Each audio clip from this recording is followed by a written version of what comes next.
Hey everybody, it's Chainsaw Reacts. What you guys are about to witness is my second interview with Joshua Fine about Wolverine and the X-Men, as you guys already saw with the title. I interviewed him earlier this year about Avengers, Earth's Mightiest Heroes, and at the time he was working on that show, he was working on Wolverine and the X-Men. Of course, I asked him about a variety of things revolving around Season 1 of Wolverine and the X-Men.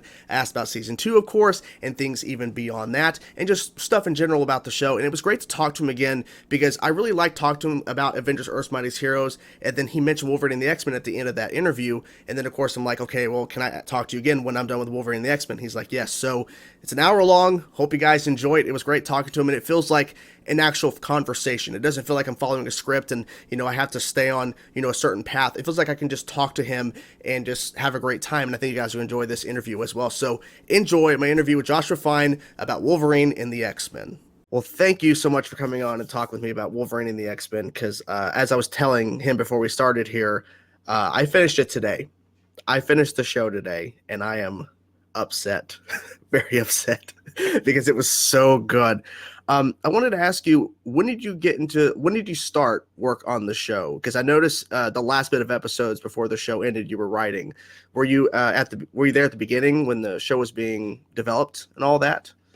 Yeah, so I joined Marvel in 2005. I was an executive assistant to Craig Kyle, who was the vice president of creative development at Marvel.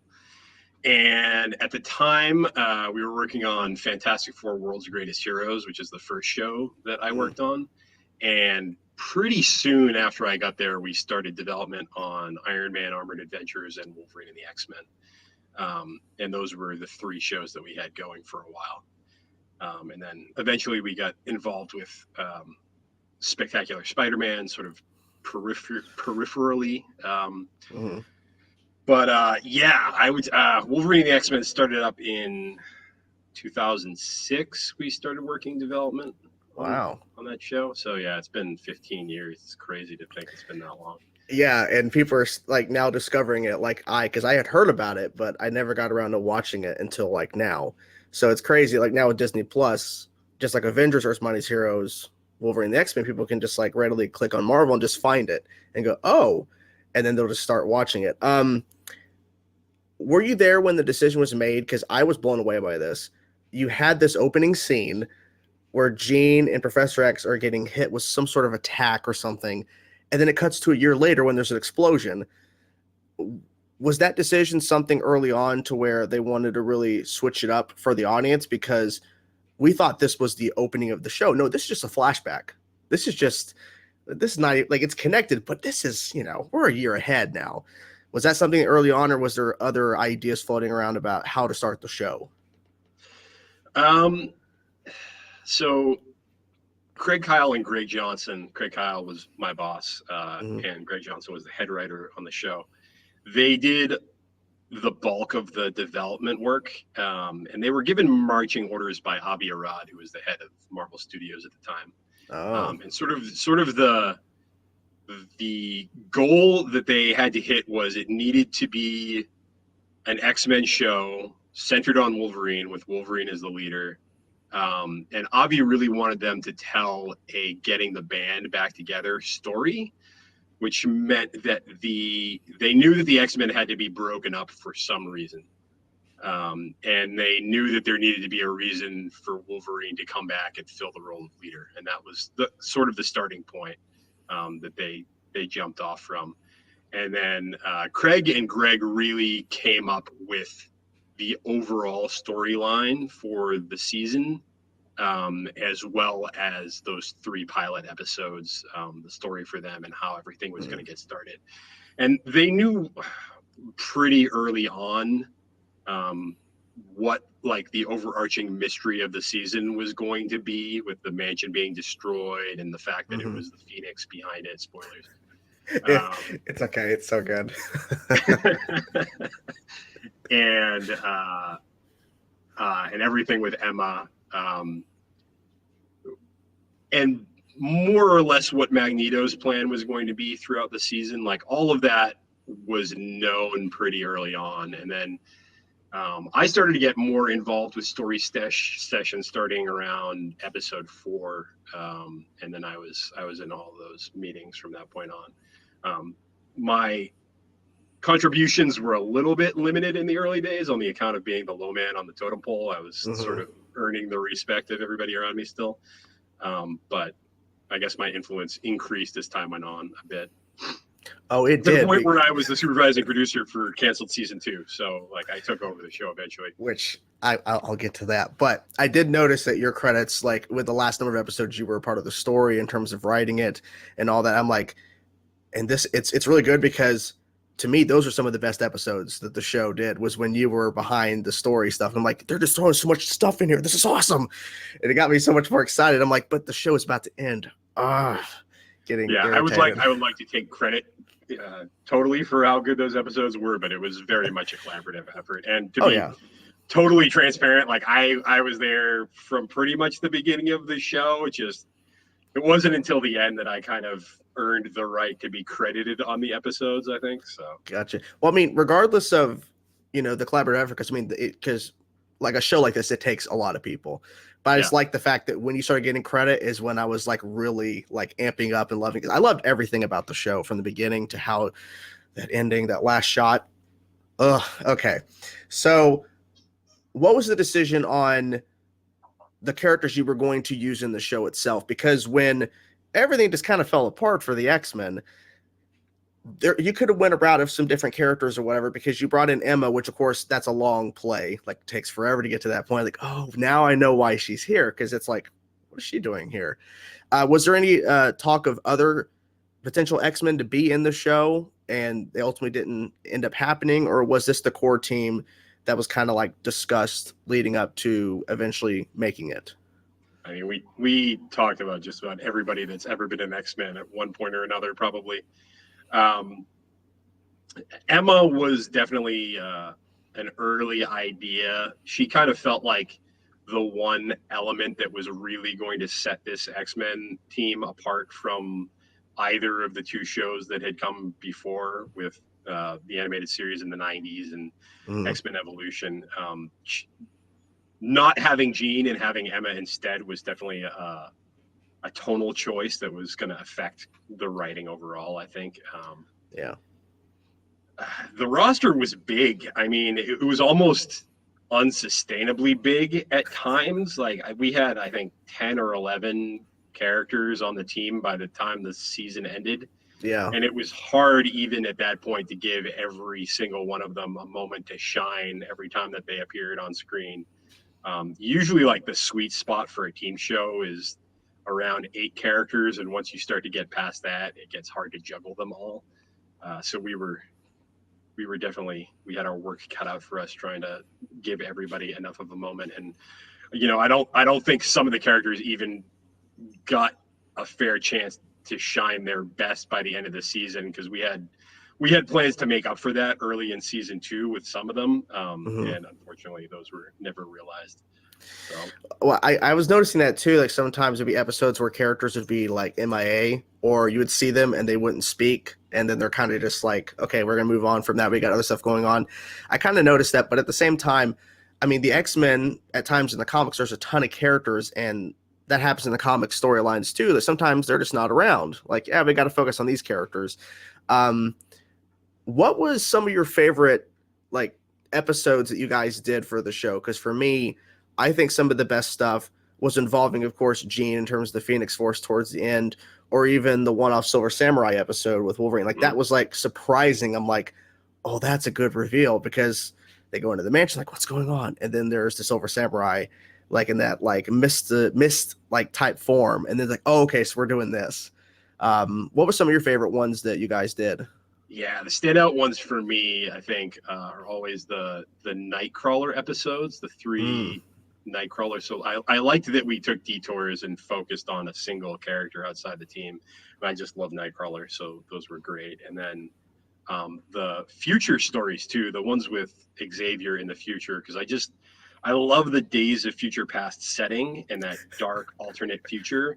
Yeah. And I loved seeing Xavier be a proactive character who like is capable of doing things on his own without needing to rely entirely on his team.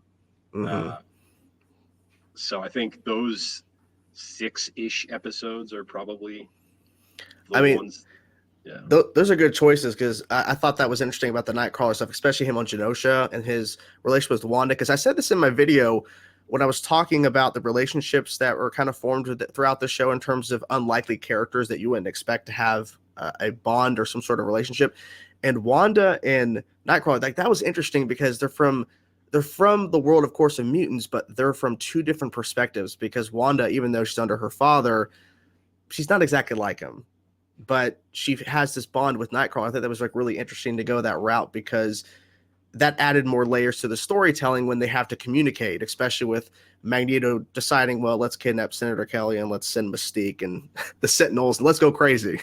And so Yeah, that's their interesting. relationship wasn't something that was planned right from the outset. That one kind of sprung up organically in the writing process as we were tackling those episodes. It just became clear that like there was a something happening between them, or that there should be something happening between them. Yeah. And it that was interesting because it was just very much a product of telling the story. Mm-hmm. In the way that it was, because if they didn't have that bond, maybe the information that the X-Men received about Magneto and his plans with Genosha and the Sentinels, you would have had to have found a different way to tell that. Like, how would they find out unless Wanda was like, by the way, this is happening over here? Because like that whole thing, when towards the end, when all the Genosha stuff and the Sentinels, I'm like, so because at one point you're seeing the fire behind the Sentinels destroying Genosha, and I'm thinking this is just like what Lorna saw, fire. So is it actually the Sentinels that kills Magneto ultimately, the fire, or is it truly the Phoenix fire? I thought that was interesting visuals in terms of making you think what truly is the end result, because they ultimately fixed the timeline, or so it seemed. Mm-hmm. But the future stuff was great. I want to about X-23 because Yeah. you introduced her in that great episode where they go and because then you reveal Wolverine and Mystique have like some sort of past relationship. Was that something you guys decided to kind of throw the fans off? Because that threw me off. Yeah, that was an idea that came from Craig and Greg that they had very early on in development, that they wanted to revisit Wolverine's Weapon X past in a different way than we had seen before, and give him something very tangible that the audience would understand that he lost from going through that process. Um, and I actually, that was the one episode that I actually wrote myself. But I had relatively little to do with the story concept for that episode. Actually, that was a story that they knew that they wanted to tell right from the get go. But that was a really cool one to work on. I enjoyed that a great deal. I liked working with Maverick and his Yeah. powers, and because it was one of my episodes, I had to throw in an aircraft chase in there with Wolverine jumping from one aircraft to the other, because that's just the stuff that I like. So You got to have some crazy stuff. I mean, yeah. if it's we'll focus on Wolverine, okay, he's going to do this now. All right. But in there, you introduce X-23. And then in the future, you introduce clones of X-23, just mowing down Sentinels. Was that like an easy decision to go, let's go crazy? Like Wolverine, because like that revealed Wolverine in the future. Like we know he's in the future. We just don't know where he is currently when the future's happening. So that reveal, and then of course the clones was really cool. I feel like that turned the tides against Master Mold, I think, because the clones of X-23, holy crap, they were just destroying Sentinels. I'm like, they're on another level in terms of fighting Yeah. back. X-23 was originally created by Craig for X-Men Oh. Evolution, and Oh. Greg also worked on that show, and Chris worked on that show, Chris Yost. Okay. Um, and so, like, obviously, we were going to have X-23 in the show at some point. She was born in animation, and this was, a return home for her. Mm-hmm.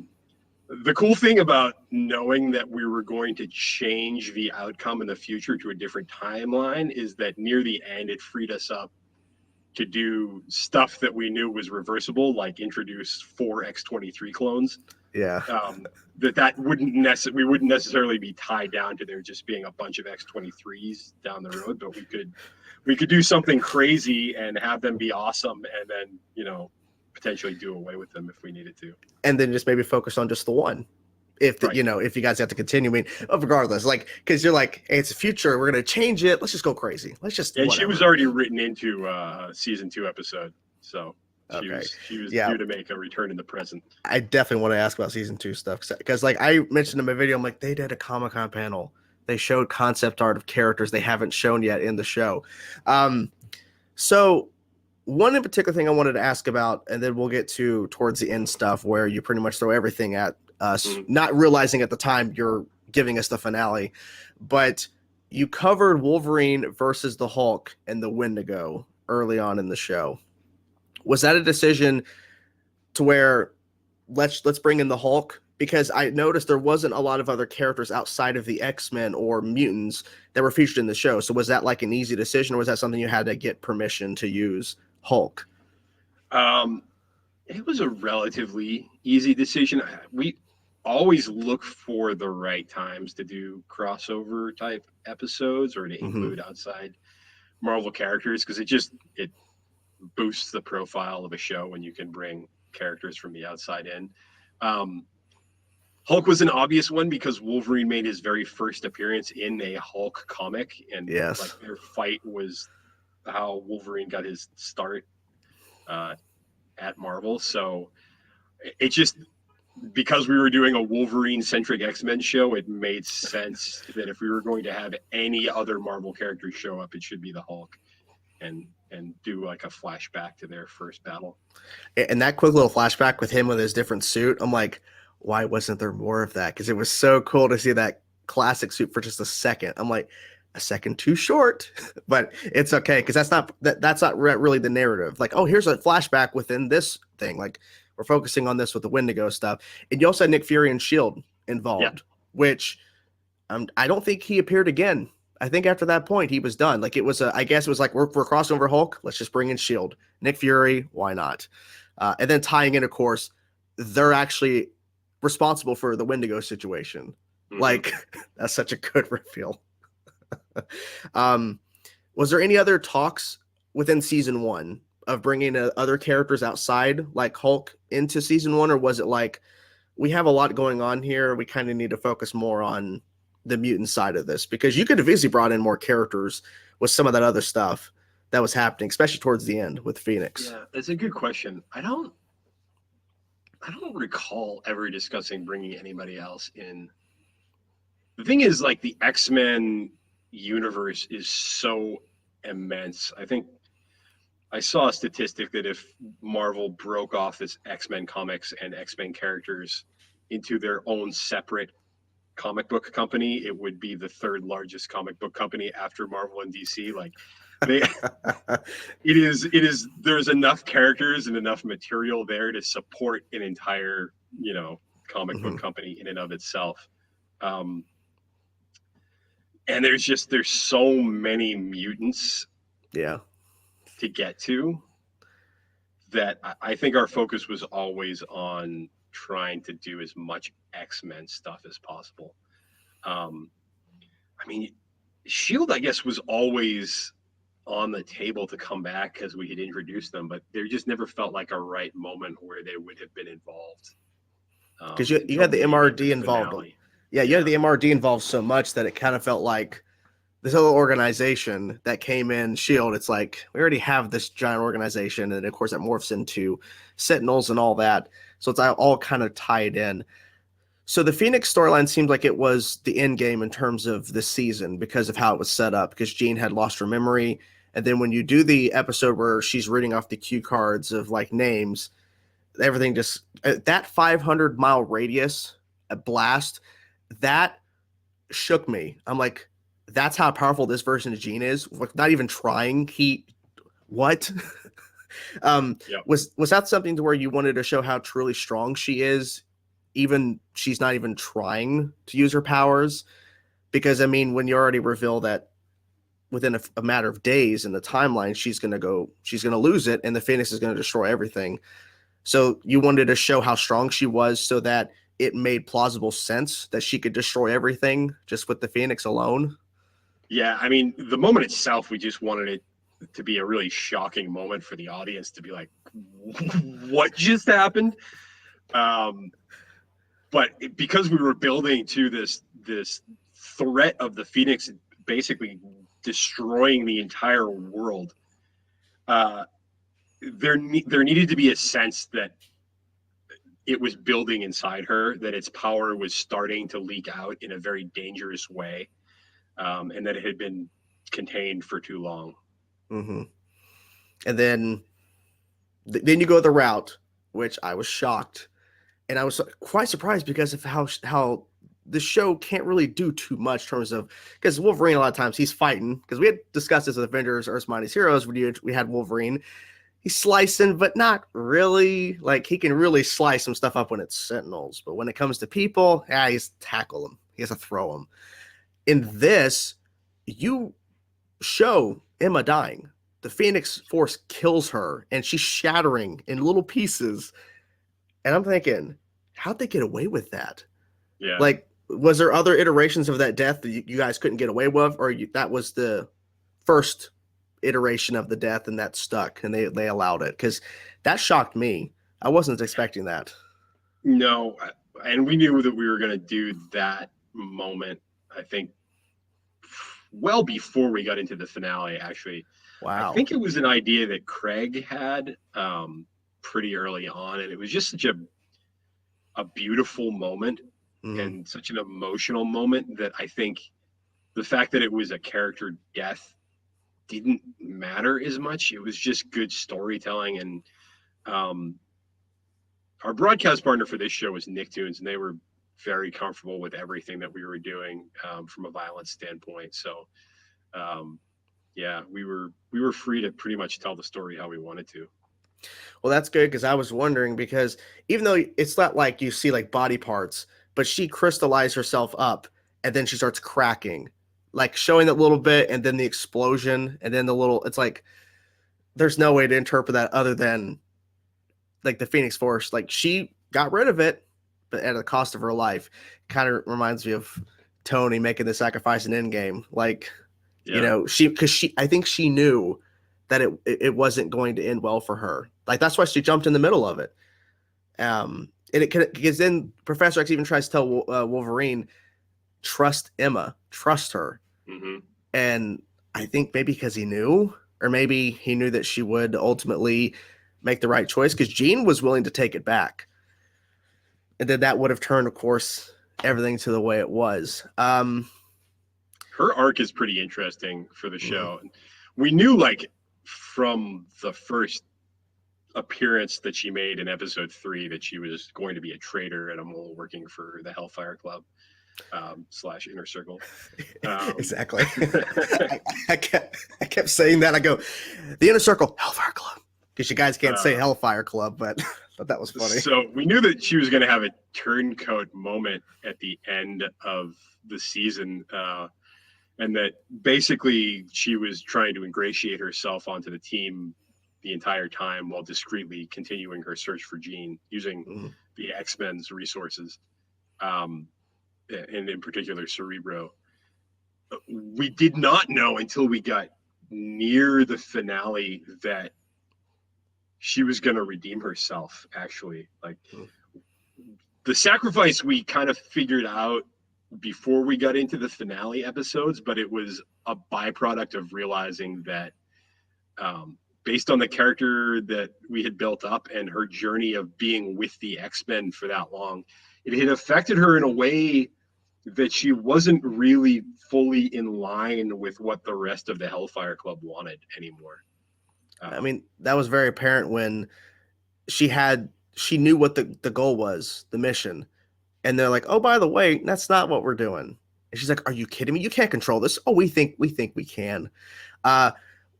I like the fact that when it possessed all 5 of them, they all had a version of the Phoenix Force suit. Was that a little nod? Because that could have easily not happened, but that was just like, it's fun, right? Because Jean's not going to take it back. The designs for the Stepford Cuckoos, Kari Randolph was our character designer, and I love the look of this show overall. But yeah, the Phoenix Cuckoos are probably some of the best designs in the whole series. They just look really cool, and it was great to get that uniform in there because Jean was never going to get the chance to wear it, so it was Mm-hmm. great to showcase it somewhere. There was a part, I don't know if you remember it, but I was laughing so hard. It's when she leaves the X Mansion, Emma, and she goes over there to the Inner Circle's mansion. Can't say Hellfire Club, and she's like, "I'll take over, girls," and they all back away into the darkness, into nothing. I was laughing so hard. I'm like, where are they going? There's nowhere they're going. They're just backing away to darkness. I was just laughing at the silliness of it. Like, it's fine because the focus is back out of a room slowly. no, but they all like just mimic each other. Yes, and this back away into nothing. They're just like that seems completely normal to me. I don't know what you mean. Okay, so I love the fact, but I also hate it. But I love it that you go, yay! There's floating Xavier's head. Yay, guys! Jean, you're back. Woohoo! We won. However, Age of Apocalypse, and then you cut. So was that decided early on that was going to be season 2, or was that something you guys were discussing, like potential ideas for season 2? Because where do you go from here? Because you threw so much at us in terms of present and future storyline, and then you fix the Phoenix Force, you fix that whole storyline. Were you thinking, what's the next logical step, or like what is something crazy we can do next? I'm curious. Yeah, that wasn't the immediate plan right from the get-go. But probably somewhere in the middle of the season, we kind of figured out that we would fix this future and create a different, possibly even worse alternate future. Yeah. So by the time we did the little tease with Sinister and Apocalypse was that Shades of Grey? I think so, yes. I think, yeah, because I think it was after he succeeded with the vial, and then there's like I think it's Scott and Jean talking to each other, and then he rises up from somewhere, and then he kneels down, then it cuts to Apocalypse. I'm like, what? And then it cuts. I'm like, yeah, by the time we made the decision to do that tease, we already knew that we were gonna end on the Apocalypse note for the season. But I don't remember exactly when we came up with that idea. Well, it's a good idea. It's unfortunate that we didn't see that come to fruition, but I'm like, because I was thinking if they would have just ended with, yay, guys, we won, woo, and it cuts to credits, I would have felt a lot better because, like, okay, well, I don't know what was going to happen for season 2. I guess I'll find out when I ask them, and like, oh, no, we're going to age, because they look accurate. Like Mr. Sinister and Cyclops, they look accurate to their Age of Apocalypse. I'm thinking, wow. Okay, I obviously you guys went a different direction with the Phoenix storyline, obviously with a bunch of different stuff going on that's very different, but I would assumed you guys would have made changes, but I mean, it looked like you guys were going to go a pretty close route maybe to it. How far did you get into season 2 in terms of the writing and the work? Because you guys didn't get any animation done officially for it, right? Yeah, nothing shipped to be animated, and in fact, we didn't do any storyboards, I don't think, yet, but we had done a lot of developmental design work. Greg and I, with the late great Boyd Kirkland, had worked out the first 8 episodes of the season, and we had them fully scripted. Wow. And yeah, we had a season Bible for kind of the overarching story with some of our bigger plans for the season, and we knew some of the stuff that was coming down the road after that, and we had a ton of design work, backgrounds and character designs and stuff. Okay. And we showed some but not all of it at that Comic-Con. Yeah, I had heard Colossus and Deadpool. Was there any others you guys officially showed, like officially? We showed Magic, Ileana. Oh, okay. And did we show One-Handed Wolverine? I think we showed One-Handed Age of Apocalypse Wolverine too. I mean, I'll try to look it up because like that sounds cool. Was the decision for Colossus and Deadpool, because Colossus could have easily been in season 1, but like you said, there were so many characters. So was the idea for him to poor Colossus? Yeah, poor Colossus. I mean, he is getting short shrift in all 3 X-Men series now. He made it into, I think, 1 episode of the 90s series. He made it into only a handful of episodes of Evolution, and then he was planned for season 2. He was gonna like I was intent on finally giving Colossus his moment in the sun and like letting him be a part. Yeah, it's So was the idea for him to have been with the X-Men at some point, or was he to be introduced to them within season 2? well, he makes an appearance in the very, very first episode of season 1 in the flashback. He's in the danger room with Kitty during the first scene, Is and he? then yeah, and then after the team breaks up, he Nightcrawler and Kitty are all running the danger room sequence, and then Wolverine comes in and cranks it up on them, and Oh, I gotta go back and watch this. I don't remember that. It's that's what? his one appearance in the season in the series.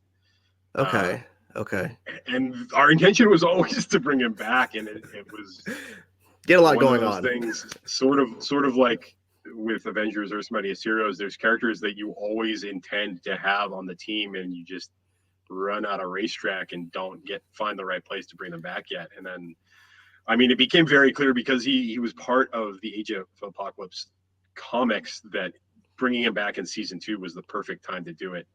And we had some cool plans for Ileana, and their relationship was going to be great.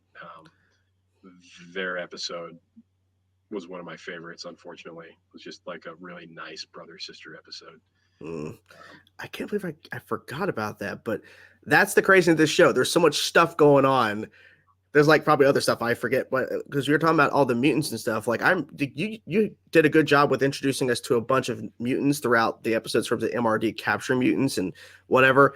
That was a cool way to do all that because there's a lot of stuff to cover, and you weren't even covering 1/16 of all the mutants probably, but Yeah, you did a pretty good job, especially with Genosha. All those mutants and there's stuff. tons of cameos. Yeah. Deadpool, what was his involvement? Because I just don't see him like really being a part of the X-Men, like an integral part. Was that supposed to be like a reoccurring thing, or kind of like Gambit, where he kind of pops in from time to time? Was that kind of the plan for Deadpool? We were going to handle him in the same way or a similar way to how he was handled in Hulk versus Wolverine, the short film, which sort of dovetails continuity wise with Wolverine and the X-Men. Mm-hmm. If you haven't seen it, you should check it out. It's a It's pretty awesome. fun 40 minutes. Just Yeah, it's like it's awesome. we're actually able, to have Wolverine use his claws on people, which is great. Um, but the intent, we had him in a season 2 episode, one of the 8 that we finished also, and he was on Weapon X, and he was part of a Weapon X story alongside X-23 and some other Weapon X characters that we were going to reintroduce or introduce to this show, including Kimura and Kestrel and like some more obscure characters. But he was great. I mean, he was your typical quippy, funny, fourth wall breaking Deadpool. But what was kind of fun about him in this context is that even as he's like breaking the fourth wall, everybody around him, from their point of view, he's just insane. Like, what is he talking about? From Wolverine's perspective, this guy is just nuts. That's perfect, though. That's perfect, and that's interesting too about the Weapon X stuff. But I guess that makes sense, you know. I'm trying to think because so you said 8 scripts completed. Are those scripts online or are they still They hidden got away? leaked years ago, and I think that they're Oh. still floating around out there somewhere. If you, Well, I don't say necessarily go look for leaks, but I'm very intrigued about. yeah, I mean, as a member of the creator team, we are happy that people get to see some of what we were doing. I think so. It's all good. Okay. Was there other? Can you tease other scripts that maybe were not worked on that you guys were discussing? Because I mean, in terms of like a show like this, you have a lot of time of prep work leading up to animation. Because I mean, I think on the show that's worked on right now by DC, Young Justice Phantoms, they've been working on the show season 4 since 2019, I think. And of course, the pandemic and everything slowed it down. But like they've been working on it for a while. So, how far along do you guys get script wise before you even start animation? I'm assuming it's pretty far along.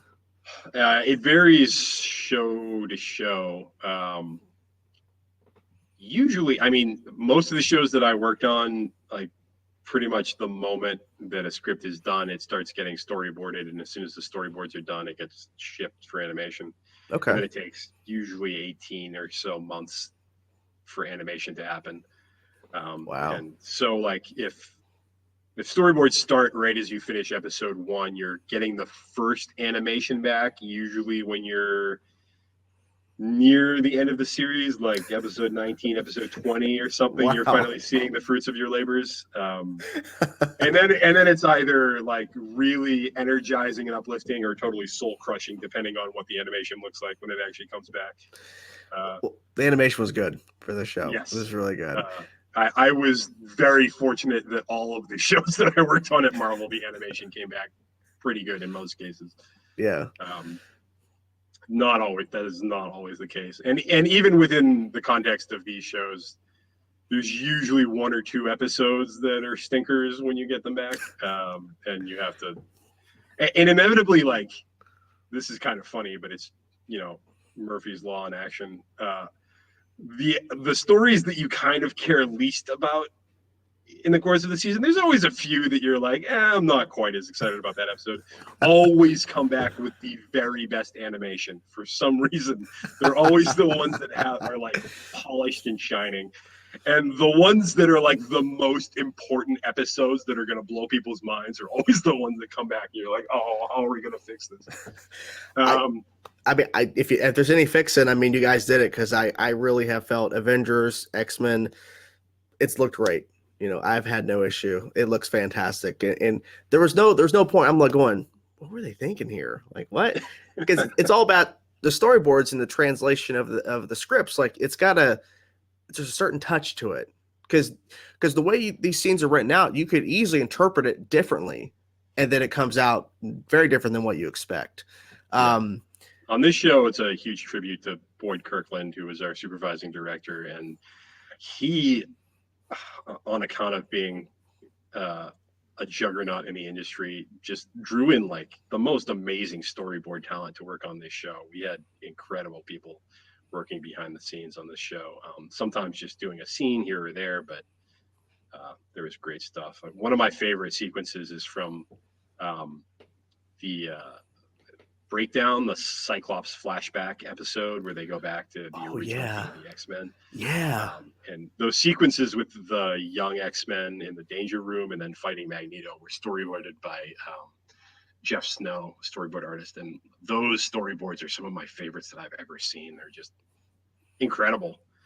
I really like that episode a lot, because it showed us, in terms of this continuity, the origins of this version of the X-Men. That was really cool. You mentioned Juggernaut. I'll get to that in a second, because you mentioned him. So, you said the word Juggernaut. I'm like, Juggernaut. Oh. Is there anything you can tease that was not written in terms of those 8 scripts? Because there had to have been other stuff you guys were working on. Yeah, there was a lot.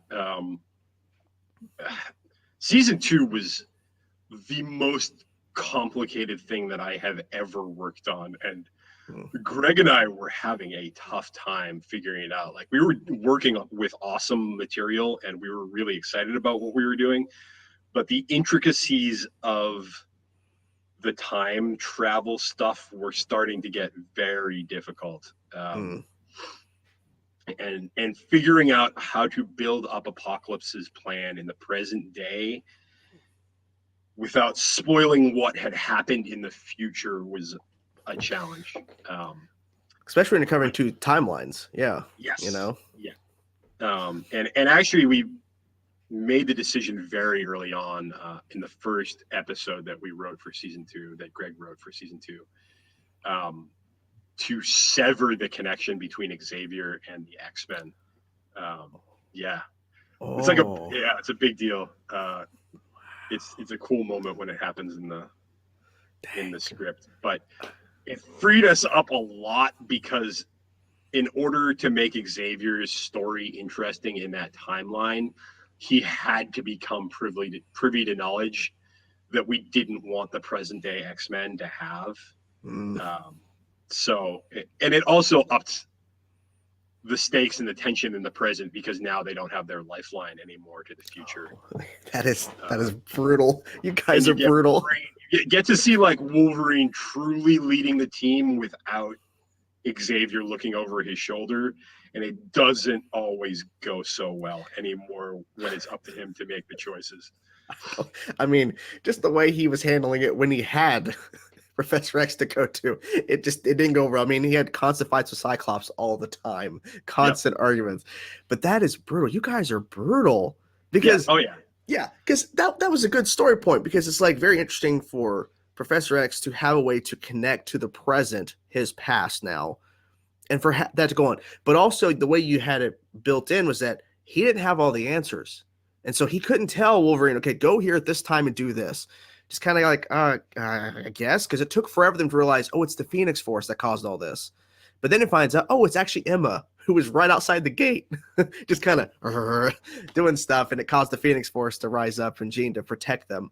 And that is brutal, but that actually is smart because then anything he learns about what's happening in his timeline, he can't just go tell Wolverine to prevent it. Like they have no clue. Like that's good storytelling because you switch it Yeah. up. And the big difference between Age of Apocalypse and Days of Future Past is there's a lot more people alive in Age of Apocalypse who were around to see what happened and how we got to where we are.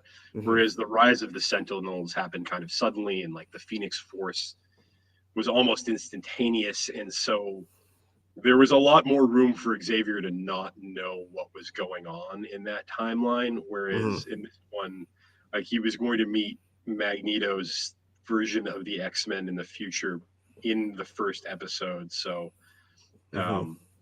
it just, it made sense to, he was going to find out a lot of what, of what happened. So it just made sense to break that connection. But it also changes up the way you tell the story because there's no bridge between the two timelines. It's just now you're following two separate storylines within the continuity. And the thing is, too, I like how when changes were being made in the present, it didn't really affect the end result. Like, even though they were helping, was that something, too, you guys like, okay, well, if they make a change, it cannot ultimately shift the future because then that kind of negates the whole point of this buildup to stopping the Sentinels because they were making changes unless it was always meant to be that way. You know, the one place where we implied that what they were doing in the present could have an effect on the future was in the Badlands episodes where we introduced the Sentinel trackers, those four-legged things with the healing ability and the claws. We implied that Wolverine getting captured in the present and scanned by Master Mold led to those things being created in the future. Because we needed for it to feel like it was possible for them to save the day, and that they just weren't succeeding in doing it yet until we get to the actual finale. Because obviously, if they did some random small victory was enough to change the course of the future to a different timeline, then Xavier could just phone them from the future and be like, all right, stop doing everything. You did it. You're good. Yeah, nothing else. Just chill. That's actually pretty smart because ultimately what they were doing was not really affecting anything because it was really the Phoenix Force. Like that's ultimately what causes everything like kind of it is now. Like if you don't stop Jean and the way he told Wolverine, no matter what, okay, you're willing to go that far. I mean, he's willing to go that far to stop it, but it's not really Jean, it's the Phoenix Force. So it's not really her per se. You mentioned Juggernaut. I love me some Juggernaut. He was in the show teeny bit, and he didn't speak once. True. What was this decision on that? Was the decision just to have Juggernaut in the mix, but he doesn't speak, or was there just no story point for him to talk? Yeah, I mean,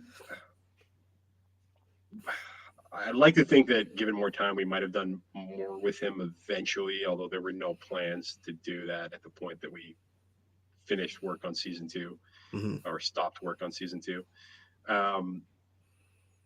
But for the stories that he was in, he was more filling a role that we needed somebody to fill. And it was like, well, if we're going to use anybody, why not use Juggernaut? Because people love Juggernaut. We love Juggernaut. Yes. But just based on the stories that we were telling, we didn't want to get into his character and like set up any kind of sub thread for him. It just wasn't something that we wanted to build up and try to pay off within the course of the season because we had so much other stuff going on. You had a lot going on. I have to ask, was there any talk about who was going to be the focus of villain wise after Apocalypse, or you didn't get that far? Was there any thoughts? Once we figured out that we were going from Days of Future Past to Age of Apocalypse, then inevitably we started throwing around ideas for, well, what are we going to do for season 3? Like, are we going to change it to yet another dark alternate future, or what's going to happen? We hadn't made any kinds of firm decisions, but we had some ideas. Yeah, I mean, the chances of the show ever getting revived are incredibly slim, and yet there are still some things that I'm reluctant to talk about just in case, because I would hate to be in the position of like getting a phone call one day and somebody saying, "Hey, we're going to do another season of X-Men. Come back and do it," and being like, "Oh, but I already spoiled everything that was going to happen." That makes sense. But yeah, I mean, there are some obvious things that got bounced around that fans have already identified that we were probably talking about, and we were like, House of M was one thing that we talked about, maybe like because Wanda was a big part of the series, so that's good. I didn't even think about that, but it could be interesting to go from like 2 dark alternate futures to a light alternate future, but a light one that has kind of weirdly dystopian undertones. So, there was also the possibility that we weren't going to do future stories anymore, even though that's kind of what the series was built around, but that we might just change it up and have Xavier wake up in the present day and start telling stories forward again. So those things were on the table, and there were other things that I'm not mentioning that we talked about too. It's okay. I mean, it's interesting because I think that would have been cool at the end of season 2, potentially he would have woke up and then we could have just continued with one path, because I mean, you guys were covering so much within 2 timelines that, you could have kept that going. But the idea of like after an even darker, season 2 in terms of a future, let's have him wake up. Let's, because you sever the connection.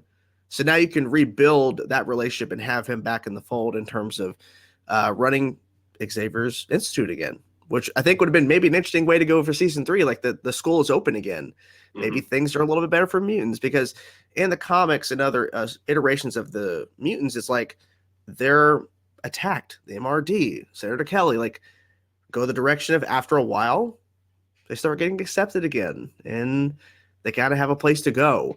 Because that was, I think, really interesting with the whole flashback you mentioned about Cyclops, is that Jean, we saw where Professor X with a young Cyclops went to her house and Magneto was trying to get her and everything. And I feel like that'd be kind of interesting to kind of follow some of that, to see some other mutants being taken to the school to kind of, train, to kind of get used to their powers.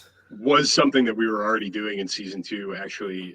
That was a significant thread that we were building up, was that really at Storm's behest, she was kind of the cheerleader for this idea, was that Wolverine had become sort of hyper-focused on the mission, and stopping Apocalypse and making the hard decisions. And Storm is sort of the one that champions the fact that Xavier's school used to represent something more than just being a command center for the X-Men. Yeah. And we start reintroducing actual mutant kids to the school, sort of one by one. Tilde is already there from season 1.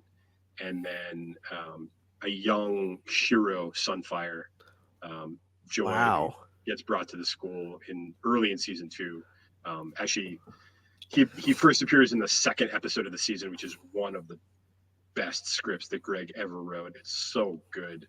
It involves Magneto post season 1, and he develops this connection with a young Shiro who's being like, the MRD has expanded globally, and Magneto is on the run, and he's dejected because he's been exiled from Genosha by his own children, and like he doesn't have a reason to fight anymore. And it was so good. even Quicksilver, who is stuck by his side this entire time, finally abandons him. And Magneto's at like his absolute lowest, and then he ends up coming to the rescue of this young Sunfire and regaining his purpose in life. And so it's a really good episode. And at the end of it, Shiro ends up at the Institute. So he was sort of the second kid added into the fold, and then Ileana was going to join that group also after the Colossus and Magic episode. And little by little, we were going to rebuild Xavier's school into an actual school and have it be a beacon of hope of sorts amidst all this darkness. Yeah, I was wondering what was going to happen to Magneto, because that way you ended it where he's like, okay, guys, I'm back. No, you're not. All right, get him out of here. Blink.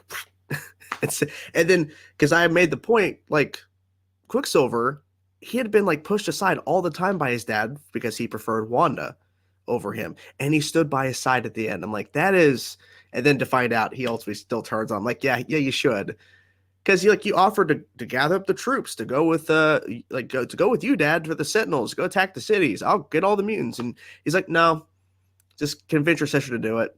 It's like, see, he doesn't think highly of you. Like, that should tell you something. That's who he is. Like, he really showed his true colors. And I like how you did that, where Magneto, like, there was no, I don't think, a gray area with him. Like, he literally was, this is how he felt. There's no swaying it. He just tried to hide Polaris from seeing it. It's like, no, just go to your room. Just go to your room. Yeah, the dynamic between the three kids is really interesting. It's another thing that kind of sets this X-Men series apart from all other X-Men stuff. It's a very unique take on Magneto and his family, and the way that he treats all three of his children very differently from one another is kind of interesting. The last thing I'll ask you, and then we'll go. And you may not know this character. Do you know the character Onslaught? Oh, yes. Okay. I don't know if this was ever brought up, but I think that would have been interesting to tell a version of Onslaught. I mean, you have a lot of the Onslaught story was very formative to me when it came out in the comics. It was like my prime comic book reading time of my youth. So that story definitely looms large in my mind as one that would have been considered for sure. Because I just bought the gigantic omnibus of that thing, over 1,000 pages, and it is a fantastic story that I don't think will ever be adapted for any sort of media out of comics. I just feel like it's just too much. Yeah. But I feel like this would have been an interesting place, because Professor X and Magneto, of course, are very focal to the stories, that having the Onslaught stuff encompassing a season, because once you go past Apocalypse in season 2, I don't know where you go from that in terms of a big bad. There's a couple others, but I mean, once you get to Apocalypse, I mean, to me, like, that's like top tier X-Men villain. I don't know where, I think maybe it's too much. You'd probably have to bring in the Avengers, Spider-Man, the Hulk, and bring in everybody, because that's what they did. Yeah. That is the challenge with the Onslaught story. In order to really tell that story properly, you would have to build up the larger Marvel universe before you could do it, I think. Yeah, it's tricky. It's a tricky one, but it would have been definitely worth it. I think so. Yeah, building everything up. Well, thank you so much for talking with me about this. I love the show, and I couldn't get enough of it.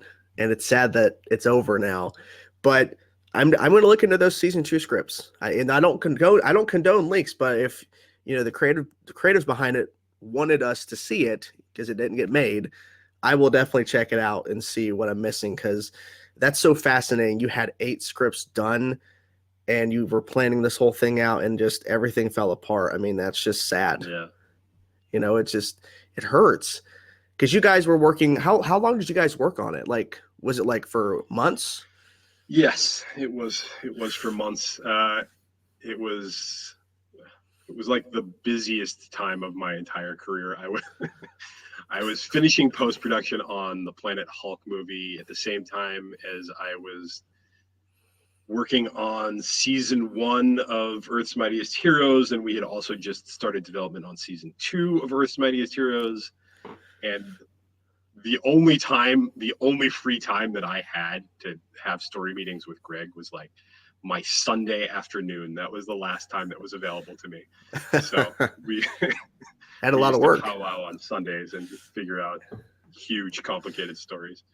I mean, when you mention the whole time travel stuff, I mean, if you don't get that just right, it's going to confuse the audience, especially when a lot of your audience is younger kids. But obviously you're tailored, because this show tailors to adults. Like, it's not, because like that's what I love so much about it. It's like there were certain stuff you guys were doing. I'm like, yeah, a kid wouldn't understand that. Like, it's too, but and I had asked you this before about Avengers: Earth's Mightiest Heroes, is that it wasn't tailored to kids necessarily. Kids can enjoy it, but if you want to understand all the lore and the meaning and the storytelling and the arcs, you kind of have to be a little older and to really pay attention, because you guys are throwing in like certain stuff that if you're not really paying attention to it, you're just looking for the fights and the big moments, you're going to miss out on some key moments. Because I mean, you were like beautifully set up the explosion of the Phoenix Force, and I didn't connect the dots because you did it such a beautiful like job of like not showing anything, just like a bright light. But if you had added some like red or some fire color, we could have figured it out. But you beautifully hit it and made us wait for 20 episodes. But it's okay, because when it happened, I'm like, you got to be kidding me. And then the reveal also, it was for protection. It wasn't like she just let go of her powers. She was trying to protect herself from being attacked by Emma. I mean, yeah, the layers of reveals that come at the end of the season are great, and that was stuff that Greg and Craig figured out together that we knew early on was going to happen, and it was just it works so well. It was really nice having that anchor the entire time that we were working on the series, to know what we were building towards, because it gave us the freedom to really seed stuff early on and hint at things that were going to happen. I mean, if you already know that plan, you can plant it and make it more like instead of like, oh, last minute, oh, let's just do this. If you knew ahead of time, oh, I could plant a little seed here, plant a little seed here. I wish Gene was in it more, but I get it, because you had so much other stuff focusing on, and like if you did too much Gene earlier, then it wouldn't have been as impactful when she's in a lot of it, because it's the Phoenix Force storyline. We're covering that, like it's that version of the story, kinda like it's very, I like how you switch it up. Those were two of the other designs that we showed at that Comic-Con panel, were Jean's new uniform and Scott's new uniform for season 2. Oh, we're putting them back in the blue and gold uniforms, and actually Jean's costume for season 2 was something that I was very excited about, because it was a return to something akin to like her Jim Lee era costume, a lot like what was on the 90s X-Men series, minus the ponytail.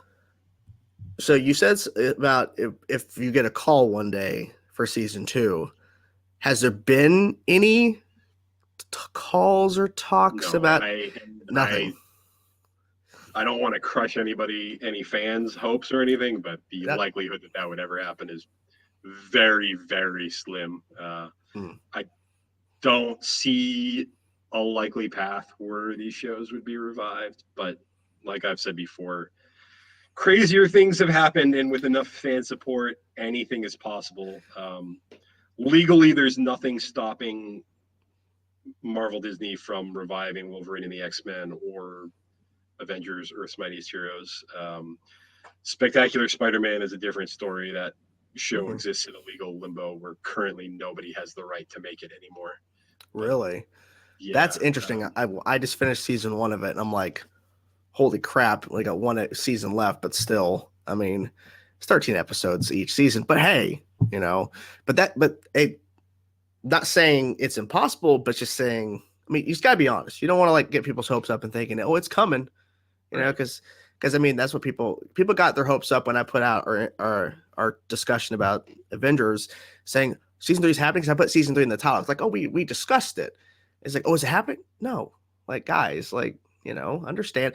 If it was going to be announced, everybody be talking about it. Because I see people still talking about this show, Avengers, daily, like talking about how they really love this show. And it's good it's getting its second, like birth, if you will, a revival, because people are seeing it on Disney Plus now, and it has so many subscribers. People are discovering it probably every day.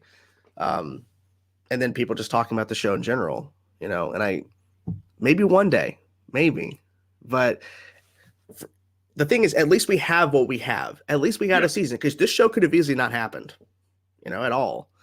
And I hold some things back just in the distant possibility that it could happen. I want to have some cards up my sleeve still. So because you don't want to, like you said, if you reveal it, people already know, and then you're gonna have to do something different, because you already told people, and you go, if I would have just quiet. And to be fair, we probably would anyway. Like if tomorrow we were to greenlight a season 2, I'm certain that Greg and I and whoever else, if Craig came back to work on it, we would revisit all 8 of the scripts that were finished and probably change significant portions of them and update them and revisit them when I have more time than just Sunday afternoon to think about them. Yes. Well, thank you so much for talking with me. And it's been a pleasure watching these 2 shows that you worked on. They've been phenomenal. And it is unfortunate we didn't get a season 2, but the silver lining for me is that we have a season, and we have 8 scripts. We have 8 scripts for season 2 that I'm going to read, and I'm going to bask and go, this is what I want. Because it sounds like you guys were just really going to dive in even to more craziness, because you threw so much stuff within season 1. It didn't feel like you were overstuffing. That's what I love, because you could have easily overstuffed this with so much other stuff, but you guys found a balance with, okay, let's not do too much here. We can throw a lot of stuff here in this episode, but this one, let's kind of pull it back. We don't need to like throw everything in all the time, because you could have just did so much more. Yeah, it was super cool to me too, because the 90s X-Men series was probably the single most important show that I watched as a kid, that cultivated all of my love for superheroes, like stems from having seen that show. That was my introduction to comics in general. And to get to start my career and immediately be working on a new X-Men show, and to be able to help deliver something that fans have loved and appreciated so long after it came out, is really cool. It's great. I think if I were able to tell my 10-year-old self that, I eventually get to work on an X-Men show, he would probably freak out. So you probably would. Well, thank you so much for talking with me, and hopefully we can talk again soon. I don't know on what. I know you worked on Spectacular Spider-Man, but maybe we can talk again on that. Sure. Yeah, I would be happy to. My involvement on that show was much less than on these other 2 shows, but we could talk about it a little bit. Oh, people would still love it, because they love talking about this show. General Marvel animation discussion, I guess. Yeah, that'd be awesome. Yeah. All right. Well, thank you so much, man. Thank you. My pleasure.